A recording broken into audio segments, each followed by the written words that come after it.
In this video, I'm going to show you how to install a bed probe on your Ender 3 version 2 so you can create a bed mesh and get perfect first layers every time.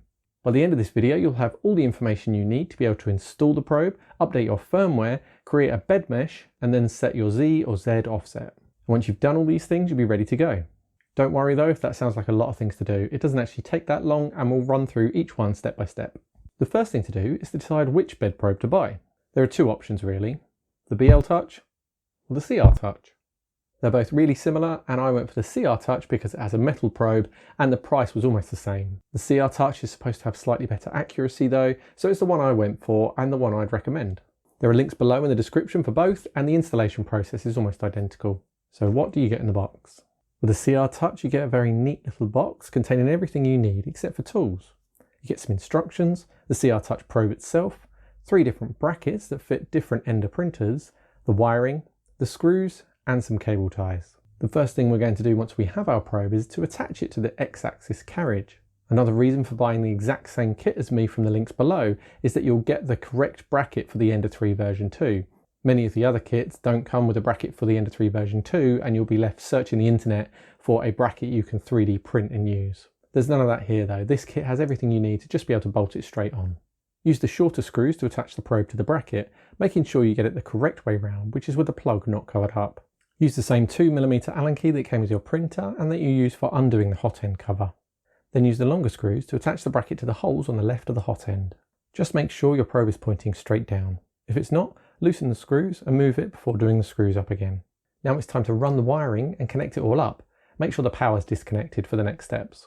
Before you flip the printer over to get to the internals, move your gantry up to the top by winding the Z-axis lead screw. Then push the bed backwards to expose the screw under the left hand side and undo it. The last thing to do before laying the printer over is to cut or remove any cable ties or clips that you have on the wiring running to your hot end. We're going to run the wiring inside here rather than just leave it taped to the outside like some others have done.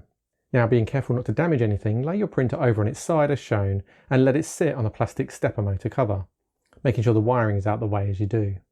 Undo the 3 screws on the bottom cover and carefully remove it, making sure you don't yank the fan wiring. Also, cut any ties on the wiring sleeving here that will stop you running the cable through.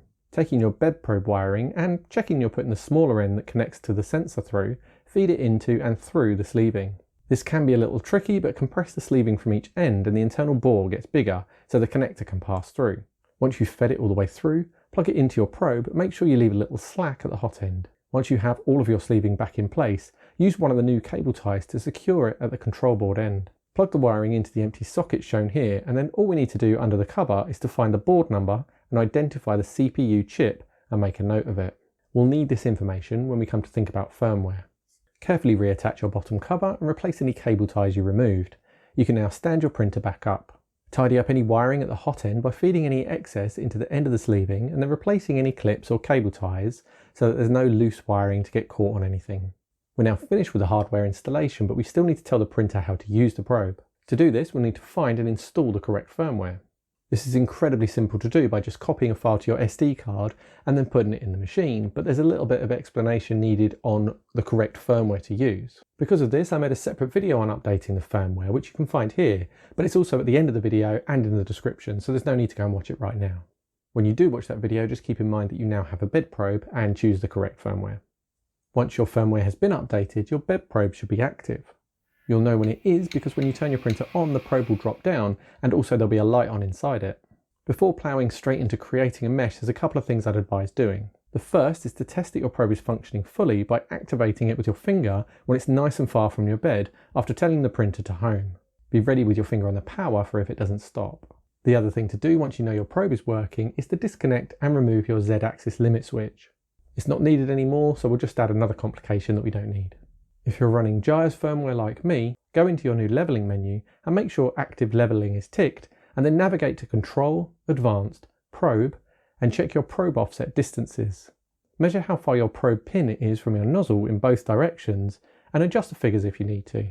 Once you've done this, come back to the Control menu and Store Settings. The last couple of stages before we can run a test print are to create a bed mesh and set our Z offset. Again, I've covered these in another video, so I won't go over them again here. What this video will show you is how to manually level your bed, create a mesh, set a Z offset, and then how to add a line of code into your slicer to tell the printer to use the safe bed mesh when it runs a print.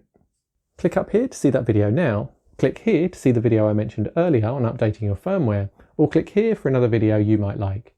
Thanks for watching.